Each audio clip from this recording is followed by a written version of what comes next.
Hey everybody, it's LaDonna Marie, internationally multi-award winning author, speaker, and personal development life coach of LaDonna Marie Books, where my mission is to discover the champion in you through healing and changing the narrative in your life, one book at a time. You can shop and find out more information at www.ladonnamarie.org and check out the shop page.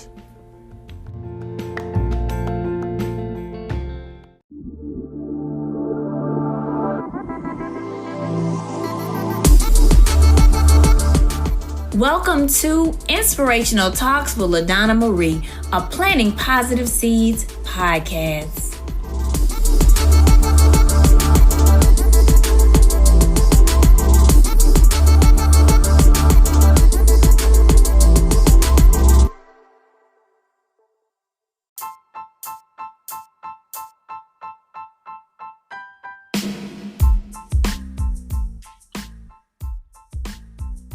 Hello, everyone. Welcome to Inspirational Talks with LaDonna Marie. I'm the co-host for tonight, Jade Emery, and I am just so excited to get into this interview. Tonight, we have Maurice McFadden. How are you, dear? I am good. How are you this evening? I'm fine. Highly blessed. Thank you. I thank you for the opportunity. Thank LaDonna for the opportunity. It's honestly such a pleasure to have you. And I want to share a little bit about you. So Maurice is a Bronx, New York native. He began his career in the entertainment industry 30 years ago as an artist, producer, songwriter, and independent label owner. He's worked for Vibe magazine for 10 years and film production houses. He then advanced his creativity to another level as a published poet in 2011. Whew, that was such a mouthful. I'm so excited. Will you share a little bit more about yourself? I guess I could say like my artistic way started early. My babysitter used to be a Cuban lady in the Bronx, and she used to love jazz music. Jazz music is my first love. So that's my first introduction to being an art, to the art. I ended up learning how to play drums, play saxophone in junior high school. I never really thought about writing, probably until I got into maybe till when I started doing music in the late 80s, early 90s. So that's where all the writing came from that time. Wow. So what inspired you to start writing? Tell you the truth, it was a poem that my daughter's mother sent me. That was the first, well, not even a poem, it was a letter that she sent me. And I just put it into a poem, in a poem. And then I took that and put it into a song. But as far as my writing, as far as book-wise, I didn't even want to write. A friend of mine from California, knew that I wrote, and she sent it to an author, to a publishing company that I didn't even know about. Wow. And they reached out to me, and I denied them for 3 years. I didn't want to be a writer. I'm like, look, I don't know nothing about writing. I'm not great at English. But 3 years later, 2011, I ended up taking a deal, which was a bad deal. So anybody out there, be real careful with taking deals from publishing companies. And, I didn't have the money. It's one of those, we'll publish you, you don't need money, we'll put the book out. And it was the worst deal ever. It took me almost a year to get out of that deal. And I had to pay to get out the deal. So that was a trying time. And in 2012, I reached out to Balboa Press, which is a subsidiary of Hay House, Lucille Hay out in California. And I did my first book called Strength Like Yours. In 2012, I released that. Wow. Will you tell us some about your highlights and achievements? Probably my biggest highlights and my biggest achievements is just being a public author. That was something I was never thinking I could do. And over the years, it's just expanded to where it is right now. One of my other biggest achievements was this year, I was nominated as one of the top 25 authors of the year. So that's big. That's big. Me and LaDonna Maurice, she's one too. So it's definitely a blessing to be in that category with those people. Wow. What I want to know is, how did you go from having to pay to get out of this deal to being one of the top 25 authors of 2022? Hard work. I took all the stuff from being in the music business and just went with it that way. I'm from the days that you had to sell records out the back of your car, tapes out the back of your car. So you gotta grind. People ask me, you never sleep, and I don't sleep. I maybe get about 3 or 4 hours of sleep. So I'm steady hustling and learning the game. I knew music, but I didn't know the book game.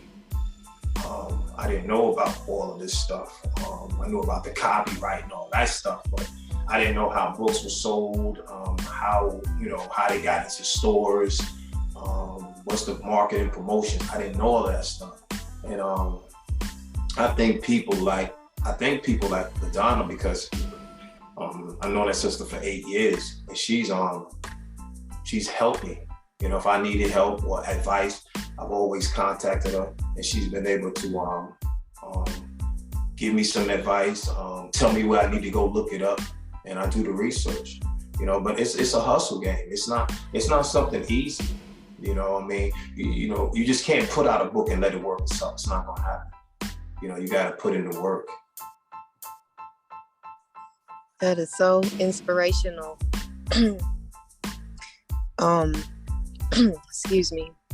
So during your time, what would you say that the biggest obstacle was that you had to overcome? My biggest obstacle, real talk, it was alcoholism. Because during this whole time, I used to think that my best poems or my best writing was when I was drinking. And 3 years ago, I stopped drinking, and I just watched. And I don't even, and tell you the truth, what had happened was that I was drinking, and I cursed someone out who was a young lady I was dating, and it made me feel bad. And that night, I just poured out my last drink, called my pastor who lives in a different state, and we prayed on the phone. And the biggest thing with us as African-American people, we never reach out for help. That was the first time in my drinking that I reached out for help. Went to the VA, because I'm a veteran, and got that help. And that night, God told me, he said, I was waiting for you to put down that drink so I can give you all the blessings you've been deserving and all the things I knew you could do. And I used to have, when you go to church, you have those elders that always say, I see something in you, or you're going to do big things, you're going to do. And I couldn't see that until I put down that last drink 3 years ago. Wow. So that was my biggest, to get me where I'm at now. So your dependency used to be alcohol, and then how was that process, and being delivered from it and forming new habits? It was challenging, but let me tell you how God works. It's crazy, because even though I had been blessed with the music and being able to do a lot of things that I've always wanted to achieve, when I put down that last drink, I saw blessings come that I didn't even know that they were going to come. I didn't want to buy a house. I ended up closing on a house a year and a half ago. I was looking for a new job. I got a new job. I was looking to get a new car. I got a car. And it's crazy, because when I was in my house, I called a friend of mine, and she was like, "You crying? What's wrong?"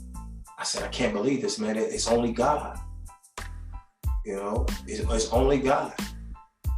And then I hadn't written a book since 2012 because I had the books already lined up. I hadn't finished them out, and then the next thing I know, I did my kids book last year, and I did a coloring book. So it's a kids book and coloring book, and then this year it's my poetry book. So I've dropped 3 books in less than a year. So wow. That's God. That's a blessing. That's such a blessing. Congratulations. Thank you. I want to talk about these books. Will you share with the audience what your books are about? The book Blessings Off of Dogs 2 is about my dog Oliver. He's a Cocker Spaniel. I adopted him from a shelter in 2012. And it's crazy too with him. I wasn't even looking for a dog. Someone came into my job and was like, "Hey, I do rescues. Won't you come look at dogs?" And at that time I had dreads, and he came out and his hair was all matted. And I was like, "That's the dog I want." So he cleaned him up. I brought him home. And then as soon as I brought him home, like the next year, I thought about, well, do dogs have blessings? All of these rescue dogs, do they find homes? And a lot of dogs don't, a lot of animals per se, they don't find homes. So basically, if you can rescue an animal, please do that compared to just buying a dog. Because about 500,000 animals get euthanized every year. And, they get killed every year because they can't find homes. So I ended up creating a book, Blessings Off of Dogs 2. And I took the character away from me and I made my son the main character, Malik. And then I added my nieces and my nephews. So the book itself is the actual book, and I have a coloring book. So it can cater to all races. So you can color, make the characters whatever colors you want to. And then with the book itself, I give back a percentage of the book sales to animal shelters all over the country. So that's a big thing to be able to give back, and I know that Oliver would. And he passed away like 2 months before the book was supposed to come out. So I have a dedication to him in the front of the book for being, my best friend, my confidant. Me and him used to ride up and down the road always together. When I said I would never put a dog in my car, yeah, that's that. But the Blessings Off of Dude thing is a brand for me because I'm going to keep bringing out different books off of that brand, the Blessings Off of Dogs 2. So I have a few different stories, and like I said, the stories are going to be true stories because it's the stories that I'm going to do with me and him, and I'll change the characters in it, and the majority of the characters will be family members. Okay. And then the poetry book, Blessings, A Brother's Testimony, Raw, Relevant, and Real. I did this book. This book is me. I wrote a play. Me and a friend of mine wrote a play that we produced in New York, and it was called A Brother's Testimony. So I knew I was going to use this title. I just didn't know what was going to be the content of it. So basically, the book itself is just my life. It tells everything about my life in this book. It talks about loss, grief, addiction, domestic violence. I go into everything. I start the book off with Sarah Smile. That's my mom's name. And it talks about how when I got the call, I had to rush to New York. My mother was on a machine, so she held on just long enough for me and my brother and my sister to get there before we had to turn the machine off. To just let her go. Then, like I said, I talk about my addiction. I got a brother's testimony, and then from the Bible to the Bible. Then I talk about redefining my relationship with my kids. So it gets real deep. So like I said, it's my testimony that God let me put into words to be able to share with other people and hopefully make a change with somebody else's life. Wow. And I do want to get into that because you You seem like you're faith-filled. I want to know, how was the transition from, kind of being, I don't know if self-motivated is the right word, but into being God-led and allowing God to use you? Was that a difficult transition? It was difficult because I didn't think it was cool to be in the church. I didn't think it was cool to be in God. Most of us, we grew up in church like I did. So I went to church, but I wasn't really getting church. You know what I mean? I think 2013, 14, and I got saved in 2015. I had started going to a church in Virginia that I was attending, Oak Grove Baptist Church. And then I brought my dad to the church, and I'm like, I need you to come to this church and check it out with me. And when we left the church, he was like, yo, that church is a good fit for you. It's a good fit for you. And I think that was the first time that I wasn't scared to be in church. I would stand up and praise, if I felt good, I cried, I laughed, clapped. And I just felt good about being in church. And then as in my first book, I had wrote about church, but I wasn't really, I was playing with it. So like I said, over those times from 2015 on to now, and like I said, the 3 years ago when I stopped drinking, that's when I knew it was God, who did all these things for me, that was able to help me stop drinking and continue to stay off the alcohol, because I didn't want to go back to the life I had lived. I've been to jail a few times. My credit wasn't great. Relationships always failed. So I knew that I had to keep that going. And, I was waking up in the morning not thanking God, not realizing that if it wasn't for him, I wouldn't wake up in the morning. And the things that I had, I wouldn't have because of him. When I was doing music, I made a lot of money, and I thought that having these things, nice cars and nice house, the materialistic things was what it was meant to be, had. But when God came into my life again in 3 years ago, I know, to me, all these things were just materialistic things. And now in my life, that there's nothing or anybody that's more important to me than God. Because like I said, after all of these things are gone, he's there for you, and just like with Peter, God gave Peter so many chances, and that's the way I feel. I feel that, he's a God of second chances, but he's a God of another chance. And I was that person that he gave another chance to. And I'm not gonna take that for granted for no one. Wow. Ooh, that was so powerful. Outside of your work, what do you do for fun? Do you ever have time to kind of draw back and not work? Not really, no. I try not to really. I sing. I'll rest when I go home to God. But I mean, I like to. I love to hike. Listen to music. I'm starting to get into a lot more community events with churches and mentoring. So that's my big thing.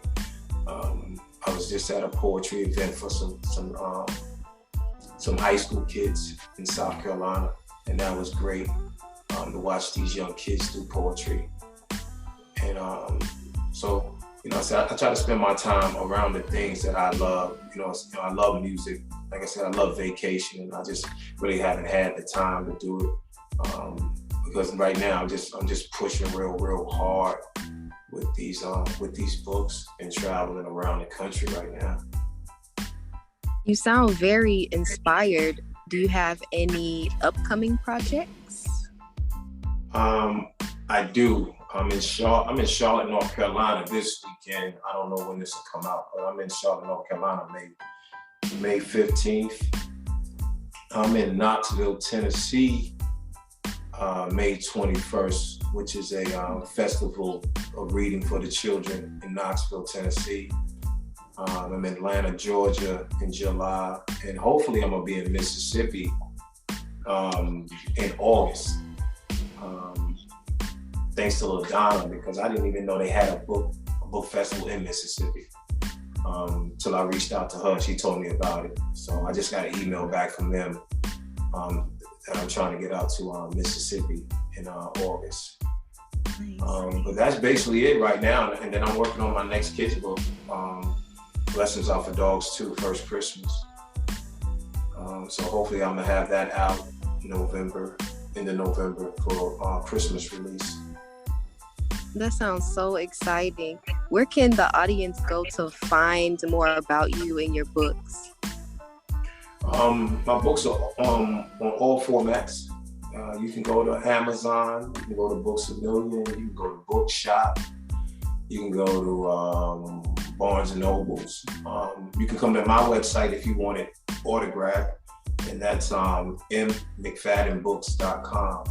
That's mcfaddenbooks.com.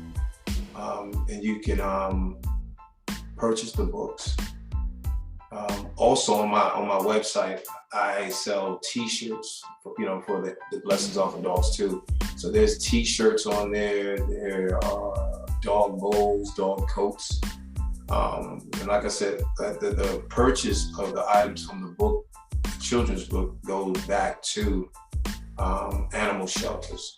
So if you could see it in your heart to just order those things, especially for the books, kids' books. It'll be a great help to me to be able to give back to the community as far as animals in the shelters. That's so awesome. It's honestly been such a pleasure. If you could leave something with the audience, something specific, what would you tell them? Excuse me. I just want everybody to know, dream big, because dreams do come true. And with God, all things are possible. Because I was a dreamer, and now I'm living that dream. Ooh. And like I said, if you have faith in God and you put God first, He'll make anything possible in your life.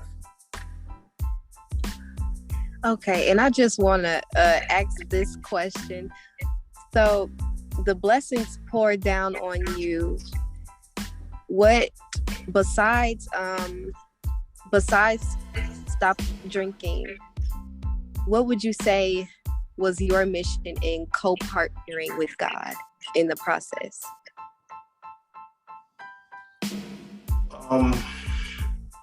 My mission, I guess, to make a difference in the world. That's the biggest thing. That's something that my mom taught me. My mom was a person that traveled a lot with the Eastern Stars, and I used to be a little jealous of why she had so many people around her. She was always gone, but when she passed away, I just saw the love. So me doing these books and people coming to me and saying how much they helped them, or people that was in the same circumstances as me, as an alcoholic or a victim of domestic violence. It's just being able to have that, to be able to help somebody else out of their turmoil. And like I said, you never know how far you reach, because I never thought about it. At first I never thought about what I was doing was a God-given gift. You know what I'm saying? Or God purpose. I never thought that. I just thought I was writing. But other people showed me that my words, which are the reflection of God, are helping them. So that's a benefit, a big benefit. Amen. Thank you so much. It's honestly been such a pleasure having you this evening. I appreciate you. Thank you very much. And thank you all, the audience, for joining us tonight. Make sure you stay connected and you keep in touch for more. Thank you guys. Have an awesome night.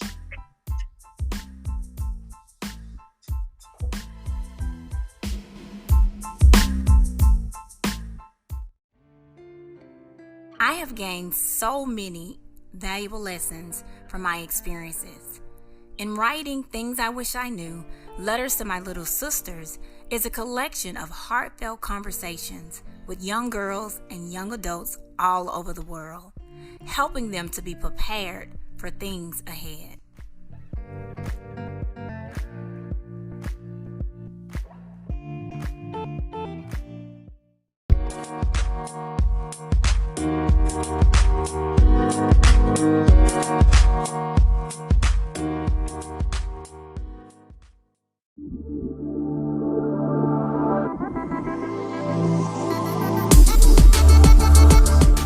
This has been another purpose-packed episode of Inspirational Talks with LaDonna Marie of Planting Positive Seeds podcast.